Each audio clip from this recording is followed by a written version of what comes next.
Olá pessoal, esse vídeo aqui é para falar se a suposta construção do terceiro templo se é um sinal profético que esteja na agenda de Deus ou não, ok?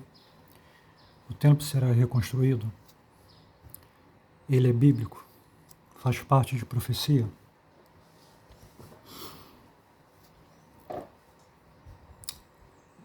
Então, essa ideia é tirada desse texto aqui de Paulo à igreja de Tessalônica.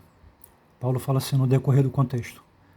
Como se o dia de Cristo fala da sua vinda, né, estivesse já perto, ninguém de maneira alguma vos engane, porque não será assim sem que antes venha a apostasia e se manifeste o homem do pecado. O homem do pecado é o anticristo, o filho da perdição, o qual se opõe e se levanta contra tudo o que se chama Deus ou se adora, de sorte que ele, o anticristo, se assentará como Deus no templo de Deus. Botei aqui em destaque, no templo de Deus, querendo parecer Deus. É daqui que se tira a interpretação de que se o anticristo vai se assentar no templo de Deus, então eles entendem que o templo de Deus se refere ao templo de Jerusalém, em Israel, que hoje não existe, né? O que ficou lá foi só um muro, que é chamado Muro das Lamentações. E para que o anticristo se assente nesse templo, esse templo ele tem que ser reconstruído, porque eles entendem que essa fala aqui de Paulo, ele está se referindo justamente ao templo de Jerusalém. Então ele precisa estar de pé e reconstruído, ok? Muitos acreditam nessa interpretação.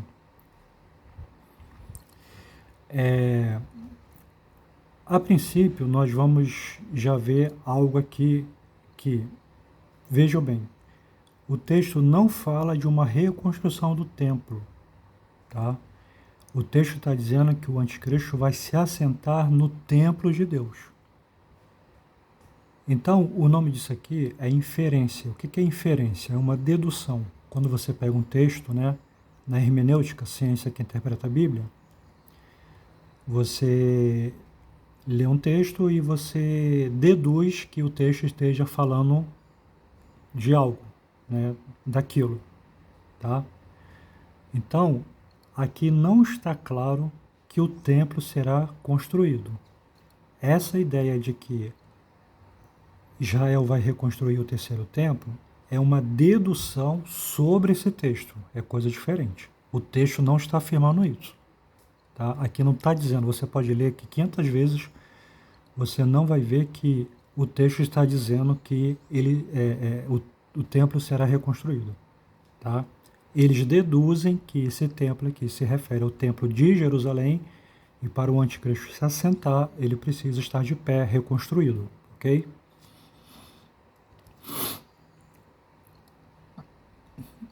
No Novo Testamento, nós temos mais usadas, né, 3 palavras gregas para templo, que é tenda ou tabernáculo. A primeira é naos. Grave bem essa palavra aqui, ó, naos, que significa um templo, um santuário, parte de um templo onde o próprio Deus reside, ok? A segunda palavra no Novo Testamento no grego é skene, que é uma tenda armada, uma habitação, um tabernáculo. Exemplo, Hebreus 9:11. Hebreus 9:11 fala de um templo, tá?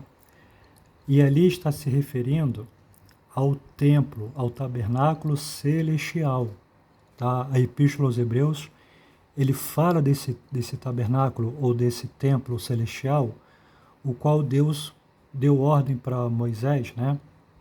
Construir o tabernáculo terreno aqui da terra, ali na nação de Israel, com base nos moldes desse templo celestial. Tá? Se você ler a Epístola aos Hebreus, você vai encontrar essa referência lá, ok? Então, Hebreus 9:11 fala de um tabernáculo celestial, ou ao próprio Cristo, né? Porque se nós formos pensarmos em céu, a gente tem que pensar em presença de Cristo, porque o céu não é o céu por ser um lugar bom. O céu é um lugar bom O céu é um paraíso, é o céu porque Cristo está lá, porque Deus está lá. Ok? Então, esse tabernáculo celestial, né, pode também se referir ao próprio Cristo. Por isso que lá no Salmo 91 diz, aquele que habita onde? A habitação. E o tabernáculo é lugar de habitação, né? No esconderijo do Altíssimo, ok? Então aqui, irmãos, nós já começamos a ver também uma outra questão. Nem sempre no Novo Testamento a palavra templo se refere ao templo de Jerusalém. Aqui, por exemplo, em Hebreus 9:11 não se refere ao templo de Jerusalém, né? Então, assim, pegar todas as palavras só como uma referência,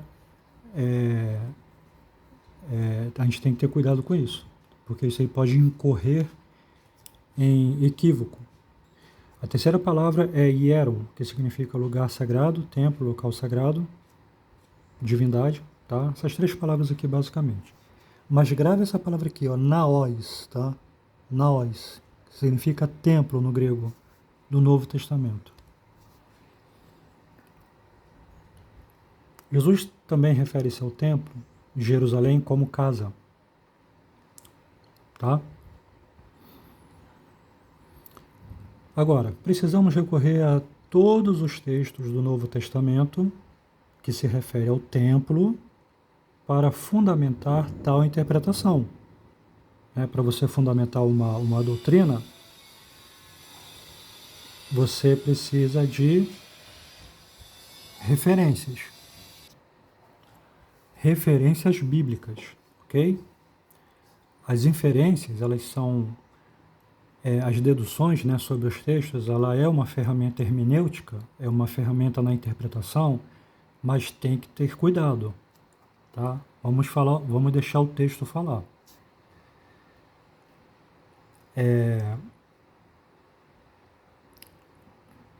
Sobre a profecia da reconstrução do terceiro templo, como sinal profético da volta de Jesus, tá? Esse vídeo aqui, ele gira em torno disso aqui, ó. Hoje se falam que a construção do terceiro templo, assim como a volta, o regresso dos judeus para sua terra, é um sinal da vinda de Cristo. Hoje existe lá o Instituto do Templo, como nós sabemos. Hoje existe uma parte da sociedade israelita que quer construir o terceiro templo, outra não. A gente sabe o que vai desencadear, ok? Então existe essa associação de que o anticristo ele vai fazer a paz lá entre os árabes, né, e os judeus, o que vai possibilitar essa reconstrução desse terceiro templo, ok? Isso aqui, ó, o Novo Testamento, tá, gente, é a última e definitiva aliança, é o último testamento, não tem outro desse. O primeiro testamento foi Moisés, a lei, e o último é o Novo Testamento. Então, se nós temos que ter um conceito acerca do templo, nós temos que recorrer principalmente aos textos do Novo Testamento, que é onde define, é a consumação, ok? Não haverá outro testamento, não haverá outra aliança, e nem um retorno, regresso de uma aliança anterior. Quem pensa assim está indo contra o próprio princípio do Novo Testamento, ok? Por incrível que pareça, existem pessoas que pensam erradamente assim, porque aprendem errado. Quando Jesus purifica o templo, né, nós estamos falando aqui sobre os textos que se referem ao templo. Olha só esses dois aqui, ó. Na verdade são três, né? O terceiro é no próximo slide. E disse-lhe Jesus, está escrito, a minha casa, que é o templo, será chamada casa de oração. Mas vós tendes convertido, né, ao templo em covil de ladrões, tá? Por que Jesus fala minha casa? Porque ele mesmo ordenou que Moisés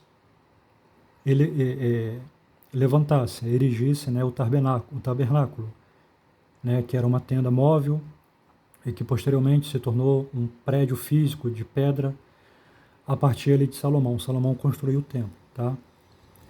Então aquele templo realmente foi Deus que mandou, né, a igreja do Antigo Testamento, que é Israel, construir esse templo. Por isso que ele fala aqui, ó, a minha casa será chamada casa de oração. Jesus estava purificando o templo porque o templo já estava corrompido pelas autoridades religiosas de Israel. A corrupção já tinha dominado tudo. Tá? Isso foi em Mateus 21, 13. Agora, olha o que acontece aqui em Mateus 23, 38. Olha o conceito que Jesus tem a partir daqui acerca do templo. Eis que a vossa casa, se referindo ao templo, vos ficará deserta. Aqui o Senhor fala minha casa. Aqui o Senhor já não fala minha casa, fala a vossa casa. Aqui é o meu templo, aqui é o vosso templo. Está dando para perceber aqui que houve o quê? Uma rejeição. Esse contexto aqui de Mateus 23, 38 foi quando Jesus fala Jerusalém, Jerusalém, que mata os profetas, apedreja os que são enviados, né, por Deus. Quantas vezes eu quis ajuntar vocês como a ave junta os seus filhotes debaixo das asas, né, e vocês não quiseram. Israel rejeitou Jesus, o Messias, como nós sabemos. A partir de agora, não me manifestarei a vós, a Israel, até que vocês digam, bendito é o que vem o nome do Senhor, até que vocês reconheçam a Jesus como Messias. Ok? Então aqui a gente já vê que a casa, o templo, já não é de Deus, já não pertence a Deus. Deus já abriu mão. Ok? Isso aqui é a palavra de Jesus. A menos que a pessoa, né, tenha as palavras de Jesus como irrelevantes, o que é um absurdo. Ok? Mas aqui é Jesus, o próprio Jesus falando sobre o templo. Jesus revela à mulher samaritana um importantíssimo detalhe acerca do templo. Disse-lhe Jesus, mulher, crê-me que a hora vem em que nem neste monte, tá? Esse monte aqui que Jesus se refere ao Monte Gerizim, que os samaritanos levantaram em oposição ao templo de Jerusalém, nem em Jerusalém, que era o templo de Jerusalém, adorareis ao Pai. Mas a hora vem, e agora é, em que os verdadeiros adoradores adorarão o Pai em espírito e em verdade. Porque o Pai procura os tais que assim o adoram. O que Jesus está falando aqui? Olha, a adoração a Deus é, né, a hora vem, que era a partir da sua ressurreição, e que era a partir dele, ele era ali a própria pessoa divina. Jesus está estabelecendo o quê? Fundamento, um princípio, de que a adoração não se restringe a um local geográfico no templo. O que Deus requer, o que Deus aceita, não é onde se adora, mas é como se adora. Como se adora Deus. A adoração que Deus aceita. Em espírito e em verdade. E o Pai está em busca dos tais.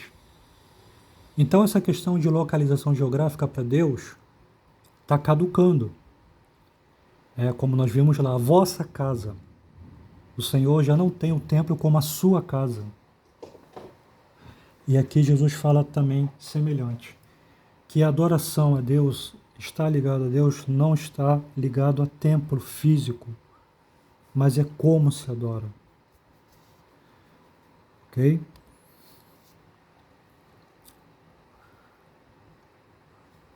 Voltando ao texto de Tessalônica, mas antes vamos aqui em Corinto. Olha o que Paulo fala em Corinto. Não sabeis vós que sois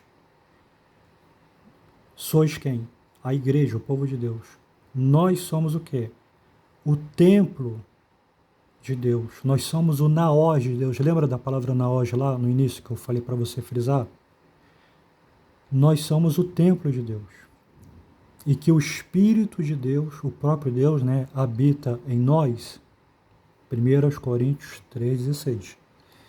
Ok? Isso aqui é teologia paulina, gente.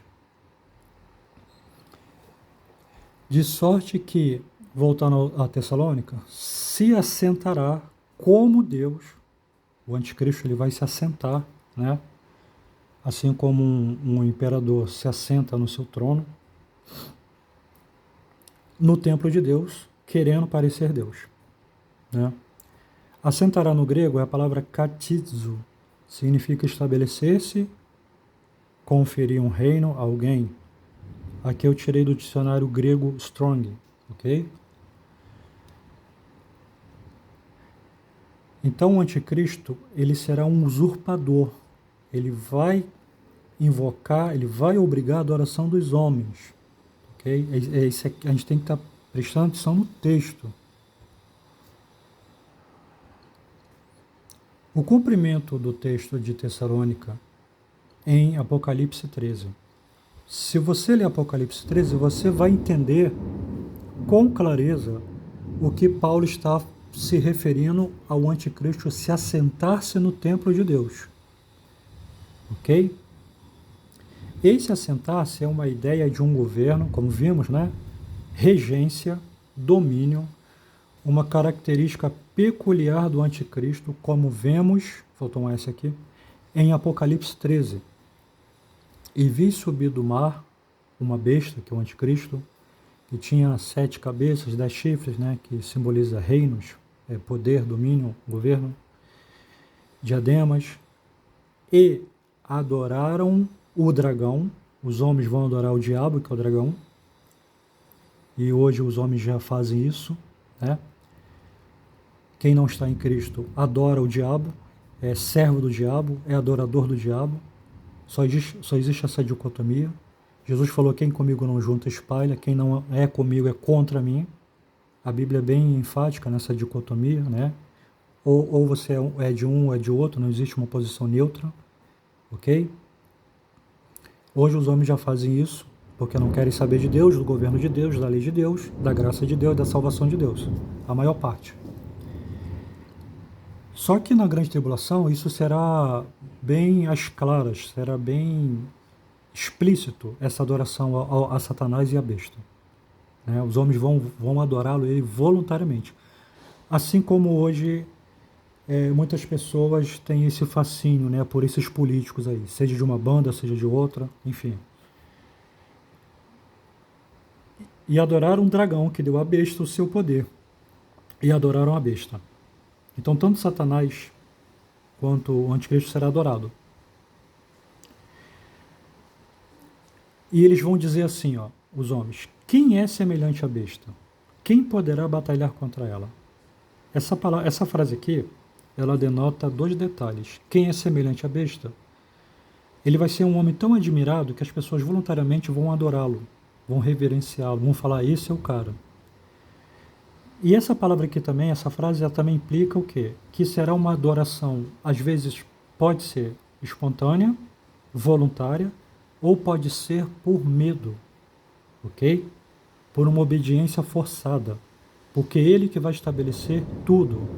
Então as pessoas, para terem a sua vida social normalizada, vão se sujeitar ao governo dele, à adoração a ele. Entendeu?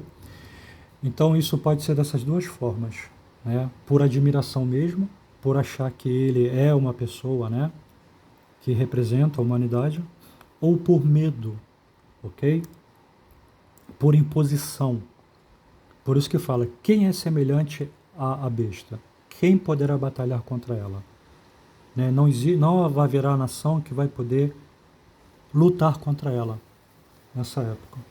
Aqui a gente já começa a entender o que Paulo está querendo dizer se assentar-se. Né? Ó, e foi-lhe permitido fazer guerra aos santos. Quem são os santos, gente? No Novo Testamento, Paulo inicia suas cartas aos santos que estão em Corinto. Exemplo, né? Aos santificados que estão em Colossos. Os santos é a igreja, ok? Quem é de Cristo, independente da sua raça, da sua raça não, melhor, da sua etnia, porque só existe uma raça que é humana, povos, tribos, línguas e nações, quem é de Cristo é santo, é a igreja, os verdadeiros, ok?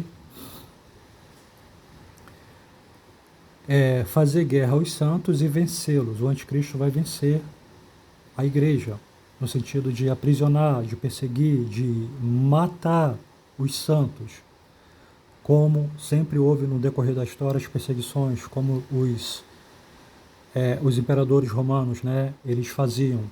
a tribulação que eles passavam, aqui é a grande tribulação, porque o domínio será global, né? E vi subir da terra outra besta que tinha 2 chifres, aqui fala da segunda besta, né? Que é a que emerge da terra.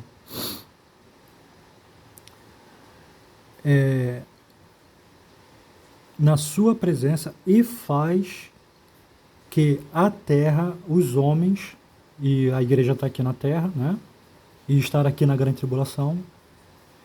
Isso aqui é uma advertência para a gente não adorar ele, a igreja que vai estar presente aqui.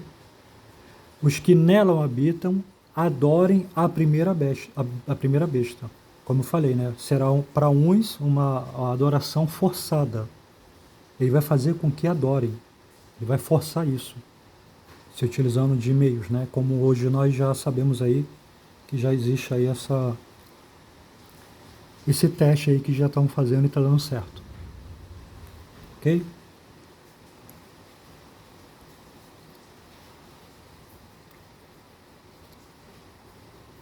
Então, gente, quando Paulo fala aqui, conclusão, né, que o anticristo vai se assentar no templo de Deus, isso quer dizer o quê? Que hoje a igreja, os cristãos, não terão essa liberdade de culto. É ele que vai determinar, é ele que vai governar quem deve ser adorado. Ele será um usurpador, ele vai tentar excluir Deus, a palavra, tudo aquilo que se adora, como está lá no contexto, ok? Ele vai usurpar esse lugar de Deus. Então, se assentar no templo de Deus é que ele vai ter o domínio até mesmo para impedir, para proibir a adoração a Deus. Tá? E quem é o templo de Deus no Novo Testamento? Como nós vimos lá na fala de Paulo lá a 1 Coríntios 3,16. Aqui, ó. Quem é o templo de Deus no Novo Testamento? Olha o que Paulo fala. Não sabeis vós que sois o naós de Deus, o templo de Deus? A mesma palavra que Paulo usa aqui em Corinto, para se referir a templo, que somos nós, homens, não é templo de pedra, é a mesma palavra usada lá em Tessalônica. Naós. Ele se assentará como Deus no naós de Deus. É a mesma palavra. Então isso quer dizer que o anticristo ele vai dominar, né, a igreja no sentido de subjugar a igreja. É aí que esse texto aqui é uma advertência para nós, para a gente não adorá-lo, não se submeter ao governo, ao domínio do anticristo, porque ele é das trevas. Ok? Então faz mais sentido no contexto, né, atribuirmos o templo de Deus à igreja do que a um templo físico. Por quê, gente? Porque vimos lá nos versículos anteriores que Deus rejeita o templo de pedra. Se ele rejeita, por que ele vai reerguer? Por que estaria a reconstrução do terceiro templo nos propósitos divinos? Isso não tem nenhum sentido, e vou explicar por quê. Porque era no templo em que, da primeira aliança, né, no templo em que havia o quê? Culto, adoração. As pessoas eram abençoadas através do templo, porque Deus se fazia presente ali. Não estava somente limitado a ele, mas se fazia presente ali. Era através do templo em que o animal era levado para sacrificar, para que o homem viesse ter pecado. Quando Jesus morre, isso tudo acaba, fica inutilizável, isso caduca, isso não tem mais sentido. Lembra que Jesus falou acerca do templo lá em Mateus 24? Não ficará o quê? Pedra sobre pedra que não seja derrubada. Então o templo, uma vez que ele foi destruído e permitido pelo próprio Deus, é como se Deus estivesse dando uma lição para os cristãos judeus. Olha, não necessita mais de templo, porque hoje quem é o templo somos nós. E Jesus ele se refere ao seu próprio corpo também como templo. Ele falou assim, ó, eu destruirei esse templo, se referindo ao seu corpo, eu vou destruir esse templo, né, falando da sua morte. E em 3 dias eu o edificarei. Então, de certa forma, Jesus é o próprio templo como cabeça, e nós que somos o corpo, os santos, a noiva de Cristo, somos a extensão do cabeça, do corpo. Nós somos o corpo, a extensão do cabeça. O templo é nós. Então, esse texto de Paulo a Tessalônica, ele se refere que o anticristo ele vai dominar sobre a igreja. E nós precisamos ser fiéis a Deus e não aceitar o domínio dele sobre nós. Isso aqui é uma advertência. Isso aqui não é uma profecia, né, indicando que a volta de Jesus viria quando o templo fosse reconstruído em Israel. Agora, uma pergunta: o templo pode ser reconstruído? Pode, sem problema. Israel pode novamente reconstruir? Por uma conveniência nacional? Pode, até porque muitos lá querem isso. Mas se isso acontecer, não será por um decreto na agenda divina.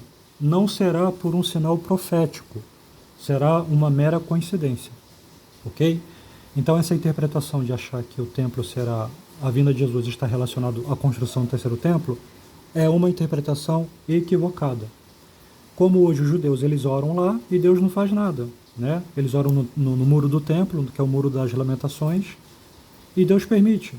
Se eles reconstruírem o templo, também vai permitir.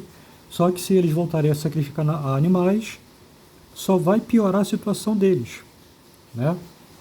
Porque eles vão estar declaradamente falando: o sangue do Cordeiro de Deus não serviu para nada. O dos animais é que serve para expiar nossos pecados. O que a gente sabe hoje é que isso aí não tem efeito nenhum, sentido nenhum. Só o sangue de Cristo que purifica.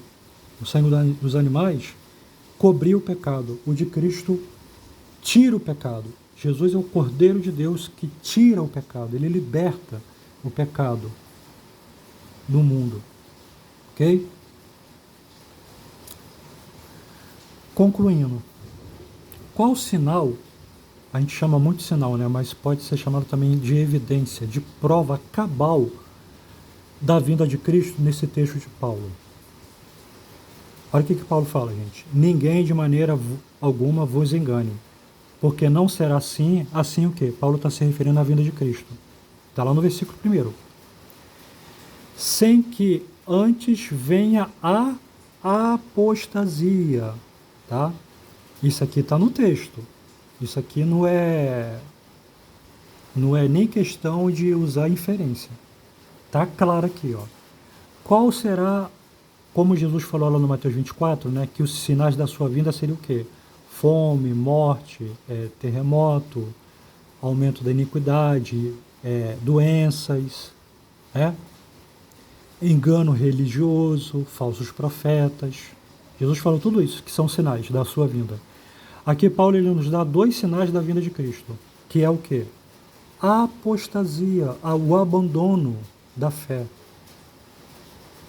Ok? E se manifeste o homem do pecado. Só que a apostasia aqui, gente, a igreja hoje, ela é constituída majoritariamente, podemos dizer 99%, de gentios. Antes era o contrário.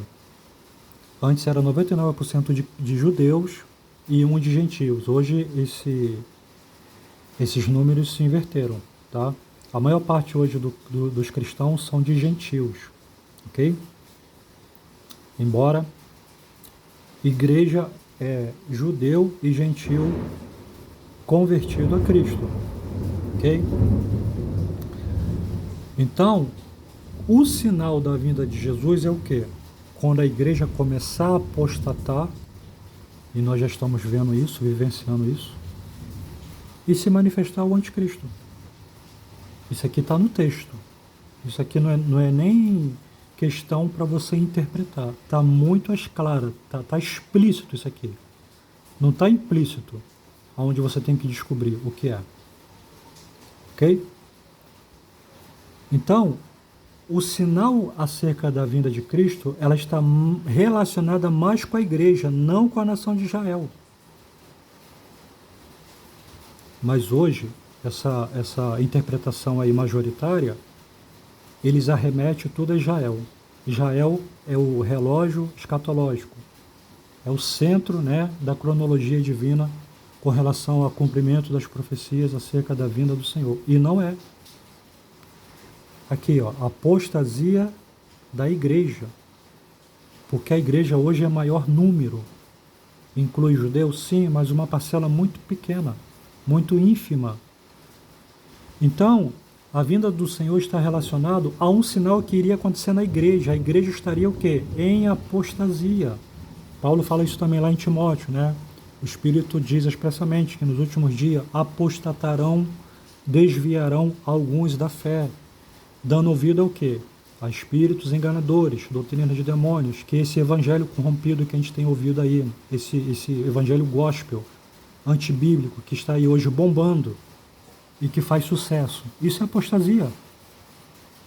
O esfriamento do amor, né? Tudo isso está acontecendo. Então, isso aqui é o sinal, sim, da vinda de Cristo. Não o templo físico, né, em que se interpreta erradamente que o templo será reconstruído. Como eu disse, ele pode até ser reconstruído, mas não por uma iniciativa divina, um sinal profético. Algo que esteja na agenda de Deus, a reconstrução do templo. Porque se Deus fizesse isso, ele estaria indo contra o seu próprio filho. Porque se reconstruir o templo, vai voltar todo o sistema mosaico.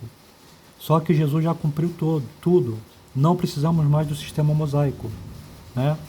Aí se cumpre aquilo que Paulo escreve aos Gálatas. Se alguém voltar a guardar a lei, né, se torna maldito. Porque maldito é aquele que tropeçar em um dos 613 preceitos. E ninguém cumpre os 613 preceitos. Mas em Cristo, o seu sangue, a presença do Espírito Santo, ele nos dá sim a condição de nós sermos santos, de nós sermos irrepreensíveis. Ok? Então, a vinda do Senhor está relacionado com o quê? Com a manifestação do anticristo. A igreja vai ver ele, porque vai estar na grande tribulação. Mas isso aqui é matéria para outro estudo, tá? E a apostasia da igreja é um grande sinal, ó. Jesus ele não vai vir antes que aconteça a apostasia da igreja, ok? Não é, e o templo aqui que nós vemos é o governo de Deus sobre a igreja, né? Como algumas hoje entidades ditas cristãs já estão aliançadas com o sistema globalista, o qual o anticristo ele vai se acender nesse sistema globalista. A gente sabe que hoje existem muitos segmentos cristãos, né? O cristianismo hoje ele tem muitas ramificações, já estão alinhadas com o sistema globalista, ok? Então Satanás vai se assentar justamente, vai governar aqueles que estarão aliançados com ele, e a igreja ela ficará surpresa pelo tamanho do governo desse homem e que vai até interferir na nossa fé. Nós vamos ser proibidos de adorar o nosso Deus. Por isso que ele vai usurpar o lugar de Deus. Ok? Espero ter sido aí claro nesse estudo aí. Se alguém tiver alguma dúvida, pode colocar aí nos comentários.